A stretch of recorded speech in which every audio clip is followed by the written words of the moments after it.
ബീറജി, ഈ പിടിപിടിച്ച് പെട്ടുപോകുക എന്ന് പറയുന്നൊരു പ്രയോഗമുണ്ട്. കാരണം ഒരു കുടത്തിലേക്ക് കുരങ്ങൻ ഉപ്പെടുക്കാൻ കൈയിടുന്നതാണ്. പക്ഷേ പിടി പിടിച്ചു, പക്ഷേ പിന്നീട് എടുക്കാൻ വയ്യ കൈ, ഈ പിടി വിടത്തുമില്ല. അപ്പോൾ കോൺഗ്രസ് പെട്ടുപോയി, പിടി പിടിച്ച് പെട്ടുപോയി അല്ലേ? തെറ്റിദ്ധാരണയാണ്. അങ്ങനെ ഒരു കോൺഗ്രസിന് ഒരു പെടലും ഇല്ല. കോൺഗ്രസ് മതേതരത്വ ജനാധിപത്യ പാർട്ടിയാണ്. കോൺഗ്രസിന് എല്ലാ സമുദായങ്ങളോടും സമുദായ നേതാക്കളോടും തുല്യ അകലമാണ് പാലിക്കുന്നത്. അവരോട് ബഹുമാനവും ആദരവും എല്ലാം ഒരേ സമദൂരമാണ്. പക്ഷെ അതിൽ ശരി ദൂരമുണ്ട്. ആയിക്കോട്ടെ, NSSന്റെ നിലപാടൊന്നും കോൺഗ്രസിന്റെ മതേതരത്വ നിലപാടിൽ ഒരു തരത്തിലും ബാധിക്കുന്നതല്ല. അപ്പോൾ NSSുമായി സഹകരിച്ചാൽ നിങ്ങളുടെ മതേതരത്വം ചോർന്നു പോകുമെന്നാണോ പറയുന്നത്? കോൺഗ്രസ് എടുത്തിട്ടുള്ള നിലപാട് എന്താണ്? കോൺഗ്രസ് എല്ലാ സമുദായ റജി ഇപ്പൊ പറഞ്ഞു മതേതര നിലപാടാണ് എല്ലാവരോടും. അപ്പൊ NSSുമായി അടുക്കുന്നത് മതേതരത്വത്തിന് കോട്ടം ഉണ്ടാകുമെന്നാണോ റജി പറഞ്ഞത്? ഒരിക്കലും ആ ഉദ്ദേശത്തിലല്ല. എല്ലാ മത സാമുദായിക നേതാക്കൾക്കും അവരുടേതായ അഭിപ്രായം പറയാനുള്ള അവകാശമുണ്ട്. പക്ഷെ കോൺഗ്രസ് എടുത്തിരിക്കുന്ന രാഷ്ട്രീയ നിലപാട് കോൺഗ്രസിന്റെ നേതൃനിര എടുത്തിട്ടുള്ളതാണ്. അതിന് സമുദായ നേതാക്കളും അതുമായിട്ട് ഒരു ബന്ധവുമില്ല. ഇനി അതിനെ സംബന്ധിച്ച് സമുദായ നേതാക്കളുമായി ഏതെങ്കിലും തരത്തിലുള്ള അനുരഞ്ജന ചർച്ച നടത്തേണ്ട ഒരു ആവശ്യവും കോൺഗ്രസിനെ സംബന്ധിച്ചില്ലെന്നാണ് ഞാൻ മനസ്സിലാക്കുന്നത്. പോയത് അതൊക്കെ അവരുടെ വ്യക്തിപരമായിട്ടുള്ള അടുപ്പത്തിന്റെ അടിസ്ഥാനത്തിൽ പോകുന്നതായിരിക്കും. പക്ഷേ കോൺഗ്രസ് ഒരു നിലപാടെടുത്തിട്ടുണ്ട്. വ്യക്തിപരമാണോ? കഴിഞ്ഞ ദിവസങ്ങളിൽ സാക്ഷാൽ സണ്ണി ജോസഫിനോട് KPCCയുടെ വാക്ക് അല്ലേ, സണ്ണി ജോസഫിനോട് ചോദിച്ചു, സുകുമാരൻ നായരെ പോയി കാണുമോ, എപ്പോഴാണ് കാണുക, അത് സമയം പറയുന്നില്ല, എപ്പോൾ വേണമെങ്കിലും കാണാമല്ലോ എന്ന് പറഞ്ഞൊഴിയുകയാണ് ചെയ്തത്. അതായത് കാണും എന്ന്. അതിൻ്റെ ശ്രമമായിട്ടാണ്.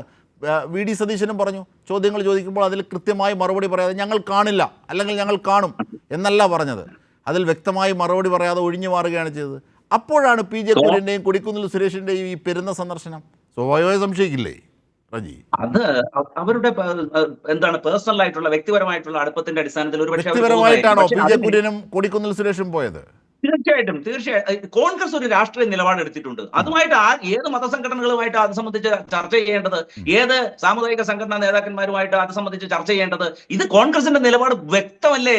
അങ്ങേയറ്റത്തെ വ്യക്തതയല്ലേ? വ്യക്തത ഇല്ലാത്തത് ഇടതുപക്ഷത്തിന് മാത്രമല്ലേ ഉള്ളൂ. ശബരിമല വിശ്വാസമില്ലാത്ത ശബരിമല ഇപ്പോ ഇലക്ഷൻ വരുമ്പോ അതിനെ രാഷ്ട്രീയമായിട്ട് ഉപയോഗപ്പെടുത്താൻ വേണ്ടി ആ വിശ്വമാനവികതയുടെ മഹാസംഗമം എന്ന പേരിൽ അയ്യപ്പ സംഗമം പമ്പയിൽ സംഘടിപ്പിക്കുന്നില്ലേ? ശബരിമലയിൽ പണ്ട് പോയവരെ പാർട്ടിയിൽ നിന്ന് പുറത്താക്കുകയും ശാസിക്കുകയും ചെയ്തിട്ടുള്ളതാണ്. ഇവിടെ വാദത്തിന് വേണ്ടി ഞാനൊരു കാര്യം ചോദിക്കുന്നു. വാദത്തിന് വേണ്ടി ശരി, പഴയ നിലപാട് ശരിയല്ല അന്ന്, അതുകൊണ്ടാണ് നിങ്ങൾ അന്ന് എതിർത്തതെന്ന് പറയുന്നു. അങ്ങനെയാണെങ്കിൽ ഇപ്പോഴത്തെ നിലപാട് ശരിയാണല്ലോ, എന്താണ് ഇപ്പോൾ അനുകൂലിക്കാത്തത് ബീറജി? ഞങ്ങളുടെ നിലപാടെന്ന് പറയുന്നത് എന്താണ്? എല്ലാ മതങ്ങളും അല്ല, ഭക്തരുമായി യോജിക്കാത്തതാണ് പഴയ നിലപാട്, അതുകൊണ്ട് അന്ന് ഞങ്ങൾ യോജിച്ചില്ല എന്നാണല്ലോ കോൺഗ്രസ് ഇപ്പോൾ പറയുന്നത്. അങ്ങനെയാണെങ്കിൽ ഭക്തരും ശബരിമലയുമായി യോജിക്കുന്ന നിലപാടാണല്ലോ ഇപ്പോൾ സർക്കാർ എടുക്കുന്നത്. അങ്ങനെയാണെങ്കിൽ വാദത്തിന് വേണ്ടിയാണെങ്കിൽ അങ്ങനെയാണെങ്കിൽ എന്തുകൊണ്ടാണ് ഇപ്പോൾ കോൺഗ്രസ് സഹകരിക്കാത്തത് റജി? പറയാം. ആ ചോദ്യത്തിന് വ്യക്തമായ മറുപടി പറഞ്ഞു. ഇപ്പോ കേരള സർക്കാർ ഈ പമ്പ സംഗമം സംഘടിപ്പിച്ചപ്പോ കോൺഗ്രസ് ഉത്തരവാദിത്വമുള്ള ഒരു പ്രതിപക്ഷം എന്ന നിലയിൽ 3 ചോദ്യങ്ങൾ ചോദിച്ചു. അങ്ങേക്ക് അറിയാം ആ 3 ചോദ്യം? ഒന്ന്, സുപ്രീം കോടതിയിൽ കൊടുത്ത അഫിഡവിറ്റ് ഭേദഗതി ചെയ്യാൻ തയ്യാറുണ്ടോ? അതായത് വിശ്വാസികൾക്കെതിരായിട്ട് വിശ്വാസ ലംഘനത്തിന് അനുകൂലമായിട്ട് കൊടുത്ത എന്താണ് അഫിഡവിറ്റ് ഭേദഗതി ചെയ്യാൻ തയ്യാറുണ്ടോ എന്ന് ചോദിച്ചു. വിശ്വാസ സംരക്ഷണത്തിന്റെ ഭാഗമായി എടുത്ത കേസുകൾ പിൻവലിക്കാൻ തയ്യാറുണ്ടോ എന്ന് ചോദിച്ചു.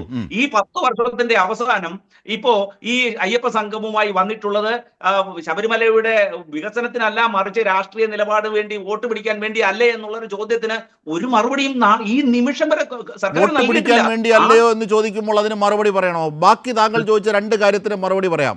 ഒറ്റക്കാര്യം, അതായത് ഒന്ന്, സുപ്രീം കോടതി വിധിയുമായി ബന്ധപ്പെട്ട കാര്യം.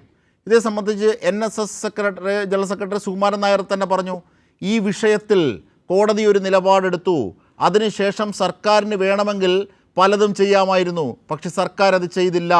1. 2, ഈ സുപ്രീം കോടതിയുടെ വിധിയുമായി ബന്ധപ്പെട്ട് എന്ത് നീക്കമാണ് അത് പരിഹരിക്കാൻ കോൺഗ്രസ് കൈക്കൊണ്ടത്? 3, BJP പറഞ്ഞു ഈ കോടതി വിധി അതിജീവിക്കാൻ നിയമനിർമ്മാണം നടത്തുമെന്ന്. എന്ത് ചെയ്തു BJP അധികാരത്തിൽ വന്നിട്ട്? കോൺഗ്രസും BJP ഈ കാര്യത്തിൽ ഒന്നും ചെയ്തിട്ടില്ല. സംസ്ഥാന സർക്കാർ, പിണറായി വിജയൻ സർക്കാരാണ് ഭക്തർക്കൊപ്പം ശബരിമലയുടെ വികസനത്തിന് വേണ്ടി നിന്നതെന്ന് സാക്ഷാൽ NSS ജനറൽ സെക്രട്ടറി പറഞ്ഞു. ബീറജി, താങ്കൾ അറിയുന്നില്ലേ ഇത്? അങ്ങനെ ആയിരുന്നുവെങ്കിൽ എന്തിനാണ് ഈ നാമജപ ഘോഷയാത്രയൊക്കെ സംഘടിപ്പിച്ചത് NSS? അതാണ് ഞാൻ ചോദിച്ചത്. ഞാൻ താങ്കളോട് ചോദിച്ചതാണ്.